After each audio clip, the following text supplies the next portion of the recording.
بسم اللہ وسلم علی رسول اللہ۔ ایک سوال ہے ہمارے دارالفتاح میں واٹس ایپ میں، یہ آ رہا ہے کہ انشورنس کے حوالے سے کیا حکم ہے، بیمہ پالیسی جس کو کہا جاتا ہے، اس کے حوالے سے کیا حکم ہے؟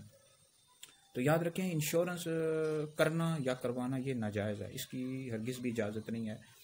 اس کو بیمہ پالیسی بھی کہا جاتا ہے۔ لائف انشورنس ہو یا پھر کسی اور چیز کی بھی ہو، جیسے گھر کی لوگ انشورنس کراتے ہیں، گاڑی کی، یا اس کے علاوہ دیگر چیزوں کی بھی انشورنس کرواتے ہیں۔ تو انشورنس کرنے کی اور کروانے کی ہرگز بھی اجازت نہیں ہے، یہ جائز نہیں ہے۔ اور اس میں یعنی اس کے ناجائز ہونے کی وجہ سود بھی ہے، اور ایک اور بھی وجوہات بیان کی گئی ہیں، اور بہرحال یہ ناجائز ہے، اس کی اجازت نہیں ہے۔ اور اس میں کام کرنا، یعنی انشورنس کمپنی میں کام کرنا، یہ بھی جائز نہیں ہے، منع ہے۔ تو بہرحال یہ ہے کہ لوگوں کو اس طرح کے جو مسائل ہوتے ہیں پتہ نہیں ہوتا، وہ کم علمی کی وجہ سے کروا لیتے ہیں، اور بعد میں ان کو پتہ لگتا ہے تو پھر ہم سے وہ رابطہ کرتے ہیں، پوچھتے ہیں انشورنس کے حوالے سے کیا حکم ہے۔ تو بہرحال پھر آپ کو چاہیے یہی تھا کہ آپ پہلے پوچھتے کہ جناب انشورنس کے حوالے سے کیا حکم ہے، آپ نے کیوں نہیں پوچھا؟ تو پہلے پوچھتے۔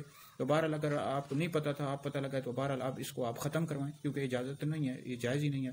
تو بہرحال یہ ہے کہ اسلام پر عمل کریں گے، اسلام کی تعلیمات پر عمل کریں گے، تو اسی میں ہمارے لیے دنیا اور آخرت میں فائدہ۔ بہرحال انشورنس کروانا یہ جائز نہیں ہے، اور کام کرنا بھی انشورنس کی کمپنی میں یہ بھی جائز نہیں ہے۔